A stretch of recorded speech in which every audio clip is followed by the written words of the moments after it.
Hi guys! 9th day post-op ng aking ilong. Ayan siya. Ito, medyo humupa na yung pamamaga niya. Diba nung nakaraan, sobrang ang liit-liit talaga ng butas nito dahil nga magang-maga yung etong part. Ayan siya.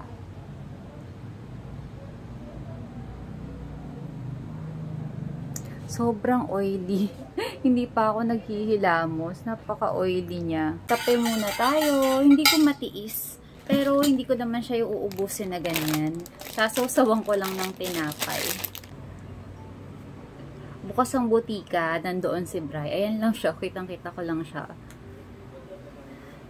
Pero maya-maya, magsasara na din kami. Kasi aalis kami ngayon. First time kong lalabas. Magbabayad kasi kami ng mga bills namin. Sabi naman ni Doc, ng sutures removal, pwede ko na daw to ilakad-lakad. Ay, sayang naman to, di. May 31 yung expiry. Yung libre na muffin. Pwede pa kaya? Ano lang ano po ang hinayangan niya pag sumakit ka mo? Hindi, wala pang amag. Wala pang amag. Pwede pa. Sayang eh. Okay pa. Alam nyo, hindi ko ina-expect yung comment section. Talagang hinanda ko na yung sarili ko doon. Yung sa first rhinoplasty, yung first part, niready ko na talaga yung sarili ko.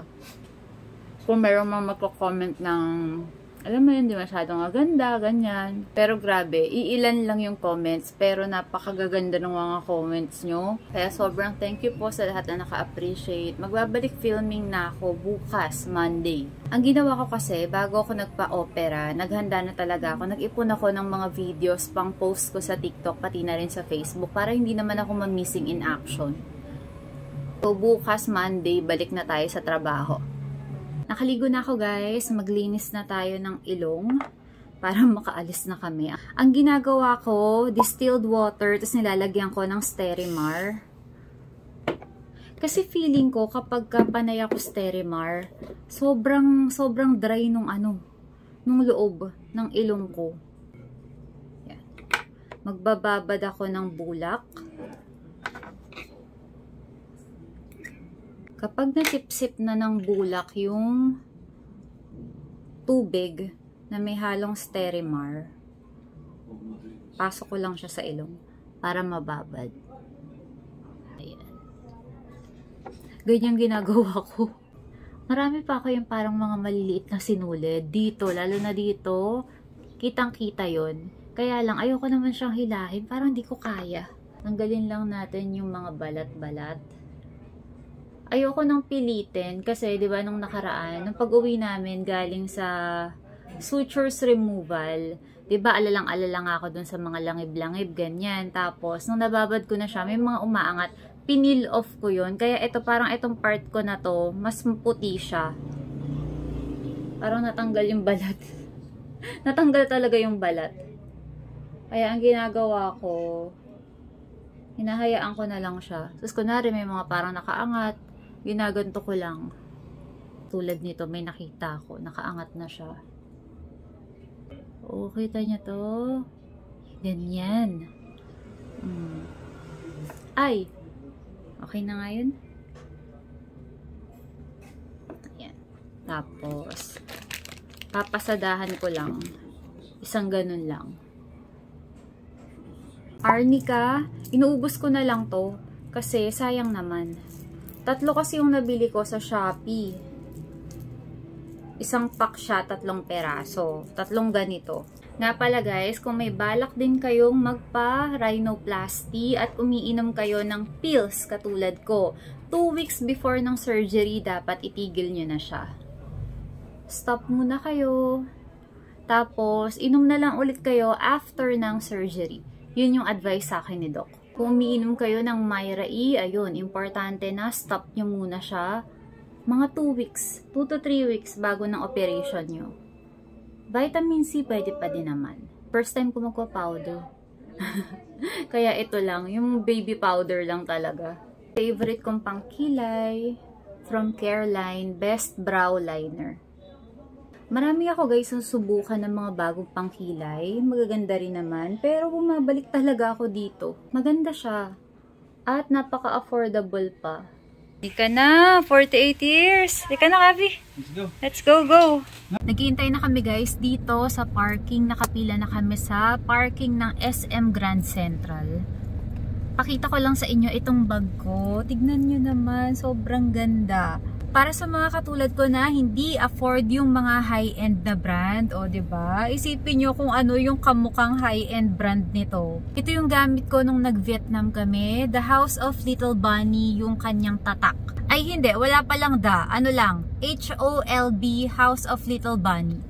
House of Little Bunny, ayan. Mas mura to. Mas mura ko siya nabili kumpara doon sa pinaka-website nila. I-like nyo sa Facebook, House of Little Bunny. Ilalagay ko dito, ayan. I-like nyo yan, mag-join kayo dyan para makabili kayo kung bet nyo. Para makabili kayo ng mas mura.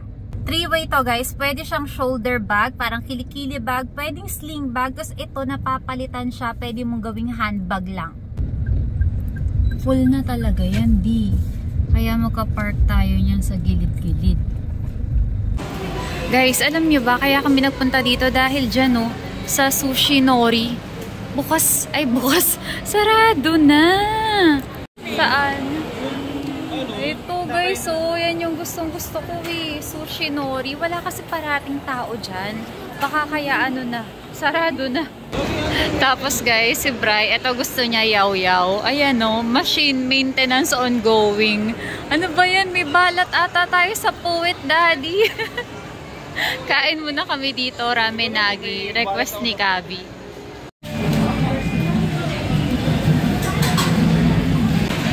After 10 minutes, ito na yung food namin. Inaantay na lang yung extra noodles ni Kabi. Pinagbuksan mo si Mami Nana. Sis naman.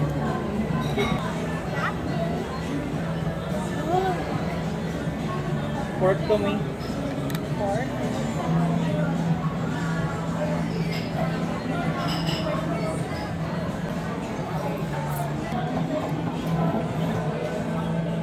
Hindi nahirapan? Medyo nahirapan akong umigo. Diba kahit sa straw, nahirapan ako umigo. Ano nga? Tingnan mo. O baka naiilang ka lang. Ito parang hindi ko maibaba. Hindi ko pa siya magagawa. Hindi mo kaya o masakit? Hindi masakit. Parang ano lang, nakakailang lang. CR kami ni Gabi guys. Dahil may pagkamaanghang yung ramen, parang sinipon ako ng konti. Wait lang ha. Arcade, naku na. Madaming tao dun. Baka madunggol yung ilong ni Mommy. Bayad na kami ng bills. May nadaanan kami guys. Ang cute. Ito. Ang cute. Ang ganda ng kulay. Ang cute nila. Ang presyo niya ay 1995. Siyempre sinukat ko lang. Ayoko ng malaki nak. Mahirapan ka. Di mo mangunguya yan. Hindi, nakain ko nga ito nung pumunta kami dun sa Ranagi. Nung nagpunta kami kaya. Kinakagat mo siya. Ayoko kasi baka mamaya akala mo nadurog mo na. Yun pala. Nilunok mo lang. Ayun na. O gusto mo, ito. Ito masarap.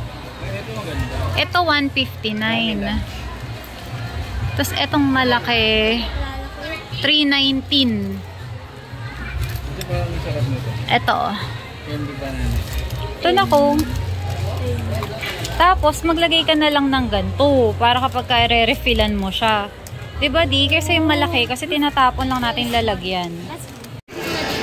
Sale guys sa Uniqlo. Last day na. May 31 hanggang June 2. Tignan natin. Silip tayo. Ang ganda rin pala nung pink na ganito. Kaya lang dito nakasale eh. 990. Yung meron na siyang bra. Yan o. Eto. Ganito yung suot ko ngayon. May bra na siya. Di eto.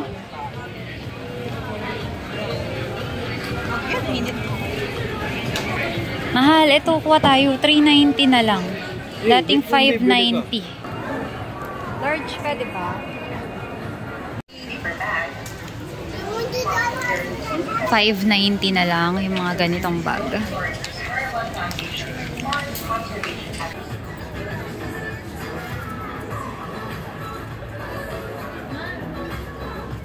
malaki. Ito 140. Ito guys, pambata. Kasya sa akin to.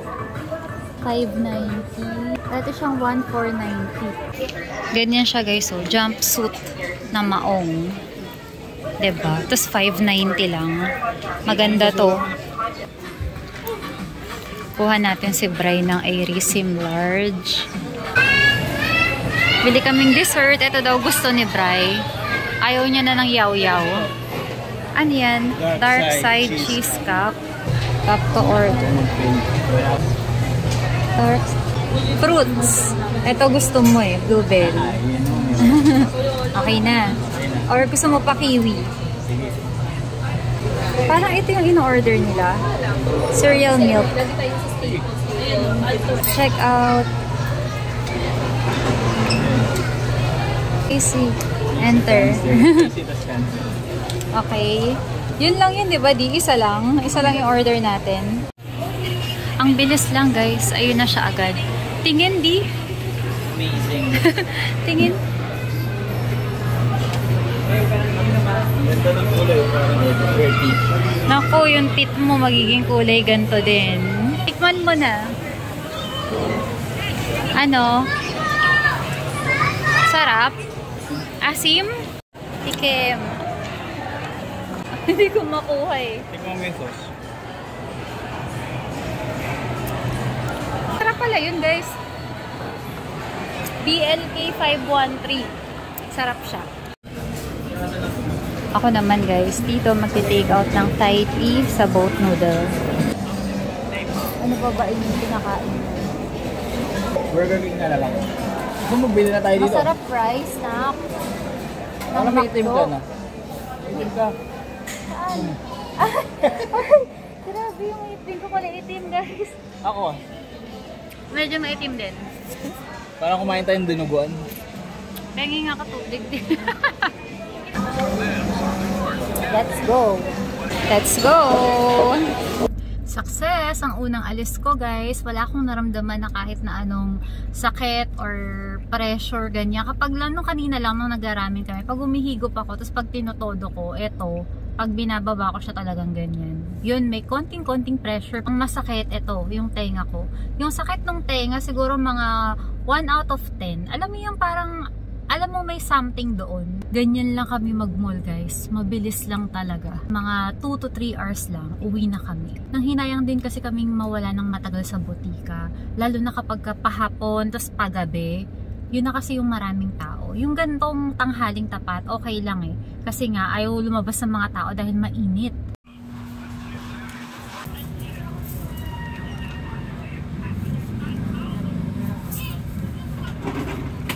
Lagay tayo nito dito para paalalahanan ng ating mga customers na bilangin ang kanilang mga sukli.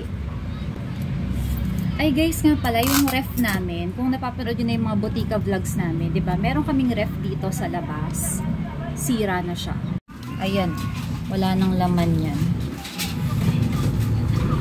Nilagay na lang namin yung mga paninda sa loob. Kasi wala pa kaming pamalit. Wala pa kaming pambili ng bagong ref na pagawa ko na ng ilong. Ang tagal din kaming pinagsilbihan niya, no di? Mula pagbukas ng butika. Last week lang siya nag-give up. 7 years. 7 years. Paano ba naman? Minimum of 100 na bukas sarayan kada araw. Sobrang lakas niyan. So, paano natin? Kung makikita yung mga labahin natin sa loob. Ibaba mo na nga. Baka mabagsakan ako ng ano. Pamagay na natin itong mga PR natin. Mga customer. May pamimigay ako dyan. Yun lagi mo bibili sa akin ng ano, Rhino Tea. Talaga? Oo, yun laging bumibili para ano. Para ma-inspire pa siya lalong bumili. Parang ganahan siya. Rhino, herbal tea, na sombrero. At inuminan. Nakakahinayang yung mga magagandang box. Yun doon. Kaya lang eh, magmumukha naman kami tambakan dito. Ito Saan daw. mo natin ito ginamit? 4GBE. Dati, Saan ito? dinonate natin sa school. Ay, oo. Diba? May teacher round. towel. Dami nagchat-chat sa akin, guys. Kasi nagpalit na ako ng profile picture. Saan daw ako nagpagawa? Ako ang manager dito. Ito, ano ka lang? Ano kita? Assistant. Tingnan mo dyan, Brian. Oh, lumabas Uy, na. nakakatawa na. Nakakatawa na. After 9 days, lumabas na. First time ko lang lumabas, guys. Nandun lang ako lagi sa loob. Siyempre naman, papakita ba ako sa customer natin na meron pa ako nakaganon sa ilong. Sakit ng dila ko. Parang na ano, alam mo na sobrahan sa pineapple. Ang daming ganun-ganun. Oo, parang nagasgas siya. Sakit. Nakain mo na yung ano mo? Binili mo kanina? Sanggogo. Ganun pa ba yung namin mo na? 28D, tama. Buko juice. Tapos nakipagkwentuhan sa akin. Si Kuya. Nagtaga? Bagong taga to. Sila Kuya Buko, yung pinagbibilhan namin lagi ng buko, ayaw kami laging pagbayarin. Kaya nakakahiya na rin bumili minsan. Kaya lang, sila kasi yung pinaka malapit na bukuhan. As in, ayan lang, tatawid lang kami isang ganun. Kaya lang, ayaw magpabayad. Siyempre, nakakahiya naman. So, doon nakaraan, di ayaw ulit magpabayad. Binigyan na lang namin ng kape para kumbaga palitang kami. Nakakahiya kasi. Pahinga muna tayo sa pineapple. Sabi ni Mas Ampon. Guys, papakita ko sa inyo yung tenga ko. Kita niyo yun? Yan ang buhok mo. Ayan. Yan. Okay, nakita nila? Ayan na siya. Ba't parang magaling na? Magaling na? Parang. Ay, ang gara! Magaling na nga! Kasi yun ay, magaling na parang may hiwa lang. Parang meron na lang akong ano, parang meron na lang akong libag-libag sa tenga. Ayan, guys. Tutunaw yan, diba? Ano ba yan? Di ba? Walang sinulid to. Ay, wala ba? Pasa lang yan. Galing. Sugat, tas pasa. Ano ka ba? Ito na nga eh. Pinicturean mo na. Hindi, sa kabila. Ah, okay. Ay, galing. Tingin yung kabila Okay. ulit. Di, baka nga. Lagi pa naman akong pinipingot niya ni Bri. Huwag mo akong pipingutin. Okay. Hindi na pantay. Dito may something. Kasi yung cartilage. Pero ano yun, hindi halata kasi nasa likod mo. Oo, nasa likod naman. Mahilig ako pag nag-ponytail ako ganyan, di. Hindi naman tititigan yun, no? Tingin. Mm. Hindi halata. Oh, hindi halata. Halimati. Sama ko dyan, vlog ako. Oh, halika dito. Mag-hi ka. Hi.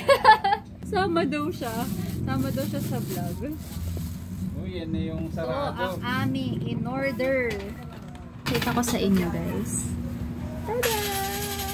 Dahil hindi namin nakain kanina sa Grand yung sushi, eto na siya.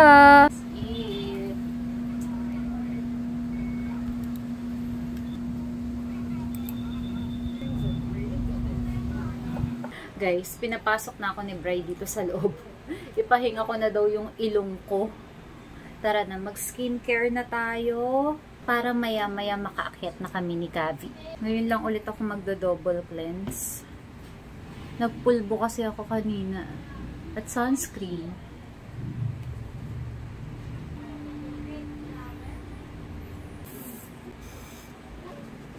End ko na ang video na to, guys. Maraming salamat sa pagsama nyo sa amin sa buong araw na to. Thank you for watching. So, ulitin. Bye!